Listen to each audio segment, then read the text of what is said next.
예, 안녕하십니까. 솔로몬입니다. 오늘은 저희 솔로몬 블로그에 포스팅 해드린 내용, 발기불능, 불감증 같은 성기능 장애가 이혼 사유가 되나요? 라는 주제를 가지고 말씀 살펴보도록 하겠습니다. 재판상 이혼 사유라는 것은 한쪽 배우자는 이혼을 원하고 다른 배우자는 이혼을 원하지 않는 경우, 이혼을 원하는 배우자가 원하지 않는 배우자의 의사에 반해서 강제로 이혼할 수 있는 사유를 말하죠. 따라서 성기능 장애가 재판상 이혼 사유가 되느냐 하는 그런 문제는 성기능 장애를 가진 배우자는 혼인관계 지속을 원하고 장애가 없는 배우자는 이혼을 원하는 경우에 의사에 반해서 강제로 이혼할 수 있는 사유가 되느냐 하는 문제입니다. 즉, 성기능 장애가 없어요. 나는 성욕이 있어요. 그러니까 이혼을 원하겠죠. 그런데 성기능 장애가 있는 자, 또 불감증이나 발기불능이 있는 배우자는 이혼을 원하지 않아요. 함께 살았으면 좋겠어요. 그랬을 경우에 장애가 있는 배우자의 의사에 반해서 살고 싶어하는 그 의사에 반해서 강제로 판결에 의해서 이혼할 수 있느냐의 문제입니다. 문제의 논점은 그러한데 여러분들은 어떻습니까? 어떠한 답을 내리고 싶습니까? 성기능 장애가 없는 배우자가 있는 배우자를 상대로 이혼 소송을 제기해서 강제로 이혼할 수 있다라고 생각하십니까? 아니면 그러면 안 된다라고 생각하십니까?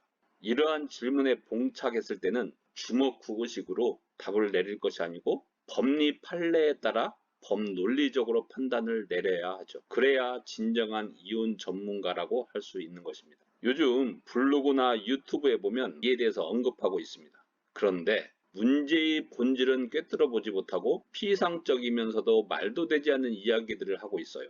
그래서 오늘 저희 솔로몬이 문제의 본질을 파헤쳐 보기 위해서 팔을 걷어붙여 보겠습니다. 우선 성기능 장애가 재판상 이혼 사유가 된다고 할 때 어떠한 재판상 이혼 사유가 문제가 될까요?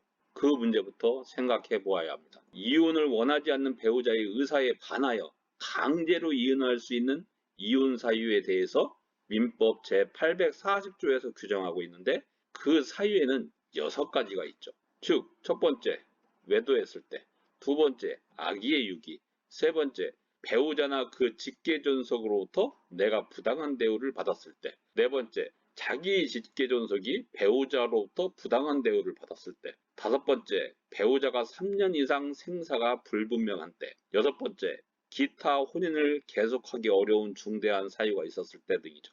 자, 그러면 성기능 장애가 있다. 그래서 나는 이혼하고 싶다 라고 할 때 부정행위는 아니죠. 악의의 유기는 아니죠. 부당한 대우는 아니죠. 생사불분명 아니죠. 따라서 해당할 수 있는 규정은 기타 혼인을 계속하기 어려운 중대한 사유가 있었을 때라고 볼 수 있느냐 이 논점으로 기초가 됩니다. 여기까지 따라오셨나요? 조금 어렵죠. 무엇이든지 아무리 쉬운 내용이라고 하더라도 법논리적으로 접근하면 이것이 습관화되어 있지 않으면 좀 어렵다고 느껴지고 이것이 습관화되어 있으면 이렇게 해야 정확한 답을 내릴 수가 있다는 것을 알게 되십니다. 자, 그런데 성기능 장애가 재판상 이혼 사유가 되느냐의 질문은 곧 성기능 장애가 기타 혼인을 계속하기 어려운 중대한 사유가 있었을 때에 해당하느냐의 질문과 똑같은 질문인지는 알았습니다.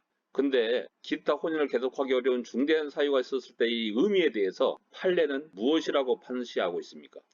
어떠한 사유로 인해서 첫 번째, 이미 혼인관계가 파탄이 났고 두 번째, 그 파탄난 혼인관계가 회복 불가능하며 세 번째, 혼인 계속을 요구하는 것이 배우자 일방에게 참을 수 없는 고통이 된다고 인정되는 경우를 말한다라고 하고 있습니다. 즉, 세 개의 벽을 넘어야 이 요건에 해당된다라고 하는 거죠. 파탄 났고 회복 불가능하며 배우자 일방에게 혼인 계속을 요구하는 것이 참을 수 없는 고통이 인정돼야 된다. 이 세 가지 벽을 넘어야 기타 혼인을 계속하기 어려운 중대한 사유가 있었을 때 해당된다라고 판시하는 거죠.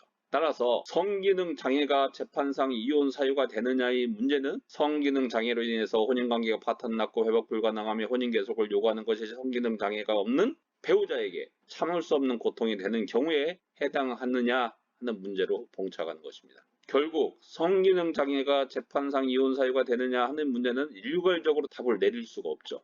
개별적 사안에 따라서 케이스 바이 케이스로 판단해야 하는 문제입니다. 예컨대 남편이 발기불능이에요. 또는 저가 불감증이어서 성관계를 할 수가 없어요. 따라서 이혼시켜주세요 라고 했을 때 판사는 이 부부관계가 성기능 장애로 인해서 첫 번째 파탄 났느냐를 보겠죠. 그 다음에 성기능 장애라서 파탄난 그 가정이 회복 불가능하냐를 보겠죠. 세 번째, 성기능 장애가 없는 자에게 혼인 계속을 요구하는 것이 참을 수 없는 고통에 해당되느냐를 심리하는 겁니다. 이런 요건을 정확하게 알아야 변호사는 내가 어떤 것을 어떻게 주장해야 될지 답이 나오는 겁니다. 그냥 뭉뚱거려서 성기능 장애는 이혼 사유가 돼요. 이런 경우는 이혼 사유가 되고 이런 경우는 안 돼요. 피상적이죠. 아무 도움이 안 되는 지식입니다. 항상 논리적으로 접근을 하셔야 답이 나오는 겁니다. 법은 논리의 학문입니다. 자, 그러면 성기능 장애가 이혼 사유가 되느냐 하는 점에 대한 판례를 분석해보면 일관성이 없는 건 아닙니다. 즉, 판례는 성기능 장애가 치료가 불가능하거나 이유 없이 그 치료를 거부하는 경우에는 이혼 사유로 삼고 있습니다. 다만 나이가 많아서 성기능 장애가 노화에 따른 자연스러운 과정에 해당된다고 해석되는 경우에는 재판상 이혼 사유로 삼고 있지 않죠. 또한 성기능 장애가 치료 가능하고 그 치료에 적극적이라고 하면 또한 이혼 사유로 삼지 않습니다. 자, 그래서 오늘은 이 말씀 여기까지 살피기로 하고 또 유익한 내용을 가지고 찾아뵙도록 하겠습니다. 감사합니다.